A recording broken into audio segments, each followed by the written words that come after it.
আমার ক্লাসে সবাইকে স্বাগত। তোমরা নিশ্চয়ই খুব ভালো আছো। তাহলে চলো আমরা ক্লাস শুরু করি। আজ আমরা ক্লাস 4-এর আমার গণিতের 128 ও 129 পৃষ্ঠার সমস্যাগুলো সমাধান করব। 128 পৃষ্ঠাতে দেখো, স্কেল সম্বন্ধে আমাদের কিছু পরিচিতি দেওয়া হয়েছে। এই ধরনের স্কেল আমরা সবসময় কিন্তু দেখি, কিন্তু সেই স্কেল সম্বন্ধে হয়তো আমাদের সবারই সঠিক ধারণা নেই। এখানে দেখো যে স্কেলটি দেওয়া হয়েছে, সেই স্কেলের দুটো দিক দেখানো হয়েছে। একদিকে খুব সূক্ষ্ম সূক্ষ্ম কিছু দাগ দেখা যাচ্ছে, আর একদিকে একটু মোটা মোটা অর্থাৎ ফাঁকা ফাঁকা দাগ দেখা যাচ্ছে। তো এই যে সূক্ষ্ম সূক্ষ্ম দাগ, এই দিকটাকে বলা হয় সেন্টিমিটার স্কেল। এখান থেকে যে 0 থেকে 1, এইটি হলো 1 সেন্টিমিটার, তারপরে 2, তারপরে 3, এইভাবে প্রত্যেকটা 1 সেন্টিমিটার করে বাড়ছে। আর মাঝখানে এই যে ছোট্ট ছোট্ট দাগগুলো আছে, খুব সামান্য ফাঁকা ফাঁকা দিয়ে যে দাগগুলো আছে, সেগুলো হলো মিলিমিটারের দাগ। তো এখান থেকে এই পর্যন্ত 1 সেন্টিমিটার। এই 1 সেন্টিমিটারকে দেখো 10টি সমান ভাগে ভাগ করা হয়েছে, অর্থাৎ 10 মিলিমিটার। 10 মিলিমিটারে 1 সেন্টিমিটার, এইটুকু আমরা জানি। পরবর্তীকালে আমরা আরও অনেক জানব। তো এই গেল সেন্টিমিটার স্কেল। আর এটি হলো ইঞ্চি স্কেল। তোমাদের কাছে এই রকম স্কেল যদি থাকে, অবশ্যই তোমরা দেখতে পারবে এই রকম দুপাশে দুরকম দাগ কাটা আছে, এবং সেই স্কেল দিয়ে তোমরা নানা রকম জিনিস মাপবে। স্কেল দিয়ে আমরা কি মাপি? সাধারণত দৈর্ঘ্য মাপি। দেখো এখানে পেন্সিলের দৈর্ঘ্য মাপা হয়েছে। এখানে একটি পেন্সিল আছে। তো পেন্সিলটিকে মাপতে গেলে, শুধু পেন্সিল নয়, যে কোনো জিনিস মাপতে গেলে আমাদের কি করতে হবে? এই যে স্কেল আছে, স্কেলের 0, এই সেন্টিমিটার স্কেল হোক বা ইঞ্চি স্কেল হোক, যে দিক থেকে আমরা মাপি না কেন, এই 0-এর এখানে 0-এর এই যে দাগ আছে, এই দাগের এখানে সেই জিনিসটাকে ধরতে হবে, বা স্কেলটিকে ওই জিনিসের একদম শেষ প্রান্তে ধরতে হবে। ধরে এইবার দেখতে হবে ওই জিনিসটির শেষ প্রান্ত স্কেলের কোন দাগ পর্যন্ত যাচ্ছে। এখানে দেখো 0 থেকে 9-এর এই যে দাগ, এই দাগ পর্যন্ত এসেছে এই পেন্সিলটি। তাহলে এই পেন্সিলটির দৈর্ঘ্য কত? 9 সেন্টিমিটার। এখানে দেখো আমি দেখছি মিরার পেন্সিল প্রায় 9 সেন্টিমিটার লম্বা। এখানে একটি শূন্যস্থান আছে, আমরা 9 সেন্টিমিটার মেপে পেলাম পেন্সিলটির দৈর্ঘ্য, তাই এখানে 9 লিখলাম। তারপর দেখো আরেকটি পেন্সিলের দৈর্ঘ্য মাপা হয়েছে। এই পেন্সিলটির দৈর্ঘ্য কত? দেখো এই 0-এর এখানে পেন্সিলটিকে রাখা হয়েছে, রেখে পেন্সিলের শেষ প্রান্তটি কোথায় গিয়ে শেষ হয়েছে? 7 সেন্টিমিটারের জায়গায়। তাহলে পেন্সিলটির দৈর্ঘ্য কত? 7 সেন্টিমিটার। তাই দেখো আমরা এখানে লিখব অয়নের পেন্সিল প্রায় 7 সেন্টিমিটার লম্বা। তারপর দেখো আরও একটি পেন্সিলের দৈর্ঘ্য মাপা হয়েছে। কার পেন্সিল? মেরির পেন্সিল কতটুকু? এখানে দেখো 0 থেকে 4.5। 4.5 মানে এখানে গুণে দেখো 1, 2, 3, 4, 5টি মিলিমিটারের ঘর পার করেছে এই পেন্সিলের মাথাটি। তাহলে এই পেন্সিলের দৈর্ঘ্য কত? 4 সেন্টিমিটার 5 মিলিমিটার।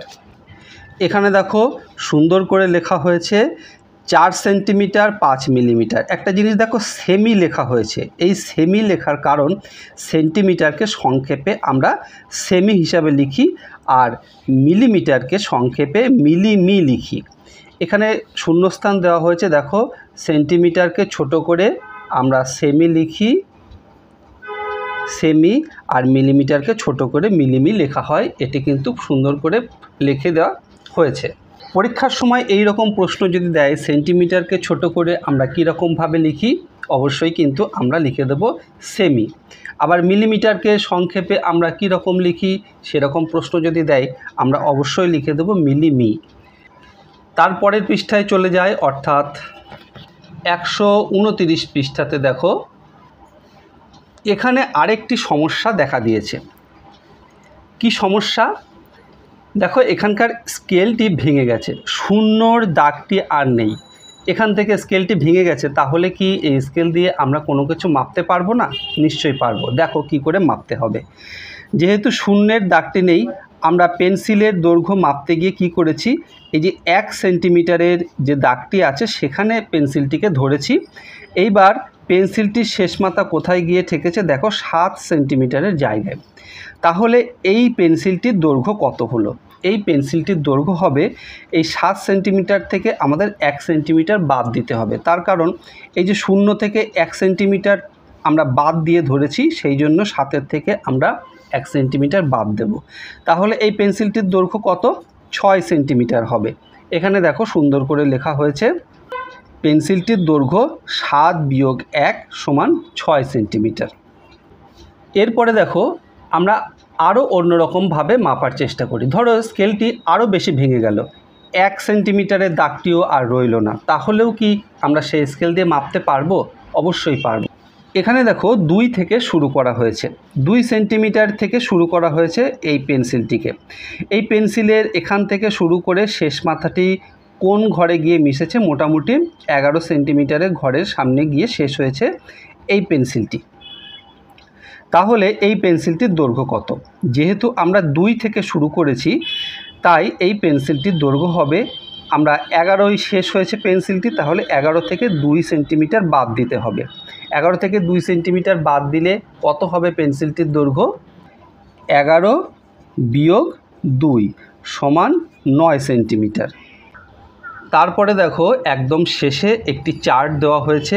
এই চার্টে কিছু শূন্যস্থান আছে, এই শূন্যস্থানগুলি তোমরা নিজেরা করবে।